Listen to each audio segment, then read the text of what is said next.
Oui, ce sont les axes, on peut y arriver, on peut diviser par deux le bruit des avions, on peut diviser par deux la consommation et donc l'impact sur l'environnement, et on peut faire du développement, du transport durable. On double de taille sur le marché, on ne pollue pas plus. Mais pour ça, il faut alimenter la chaudière. On le fait tous au plan industriel, mais il faut reconnaître qu'un coup de pouce de l'État, ça ne fait pas de mal, et ça incite les plus petites comme les plus grosses à maintenir l'effort et le cap pour la protection de notre avenir.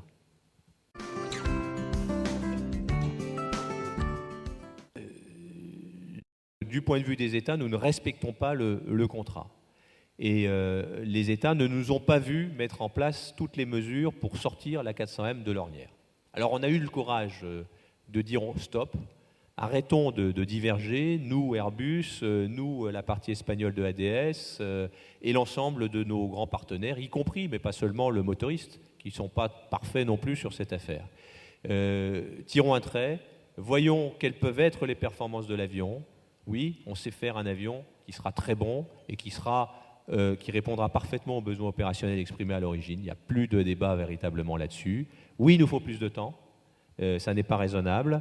Oui, il faut qu'on s'organise différemment et qu'on fusionne notamment la partie espagnole de ADS, qui était en gros la tête contractuelle de ce programme, avec Airbus, qui était plutôt le bras technique, pour qu'on ait une direction de programme unifiée.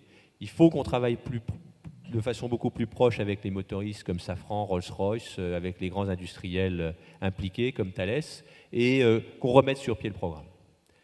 On a de plus en plus d'espoir, comme on l'a dit au début d'année, mais avec une probabilité plus forte de voler avant la fin de l'année. Et ça ne sera pas un vol d'opérette, ça sera le premier vol d'un programme de 18 mois d'essai en vol. Donc on redonne confiance aux clients, et j'espère que d'ici la fin de cette année, on aura une roadmap claire et qu'on pourra remettre sur pied la 400M, qu'on paiera notre tribut, 2,3 milliards d'euros, y compris les livraisons, pas seulement sur le développement. C'est-à-dire qu'on n'a pas d'espoir de se refaire avant peut-être 30 ans, pour sortir ce grand programme européen, qui est le plus grand programme européen de défense de l'ornière, et ensuite pouvoir l'exporter, indépendamment du projet brésilien. On pense qu'on peut facilement l'exporter à au moins 200 unités, sans compter une percée sur le marché américain.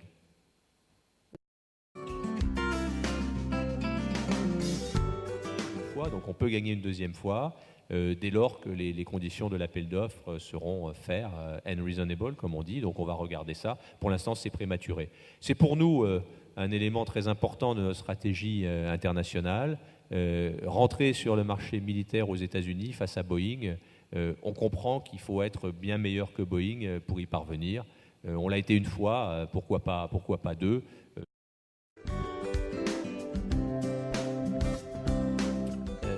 Votre réflexion a été traduite il y a maintenant un peu plus de 2 ans en des termes plus directs par Jean-Louis Borloo.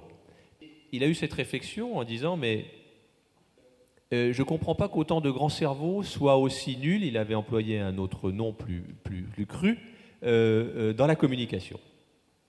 Et nous avons expliqué tous, les compagnies aériennes, les aéroports et évidemment les constructeurs, ce que nous faisions. Et nous sommes dans une industrie vertueuse dans la mesure où 80-90% de notre recherche et technologie, que ce soit dans les matériaux, que ce soit dans l'aérodynamique, que ce soit dans les moteurs, dans l'installation motrice, c'est fait pour davantage développer des avions verts. Donc il faut qu'on fasse au moins autant de bruit que l'industrie automobile qui veut récupérer des milliards et des milliards pour mettre des batteries qu'on va brancher tous les 160 km ou échanger à des stations-service, où c'est plutôt avant tout des problèmes d'infrastructure et de lancement de marchés de masse. Hein. Je pense que c'est notre devoir d'expliquer ce qu'on fait de façon citoyenne aussi. Airbus et ses partenaires sont, comme Air France, des entreprises citoyennes. Et l'environnement, on n'a pas attendu qu'on nous dise que c'est important.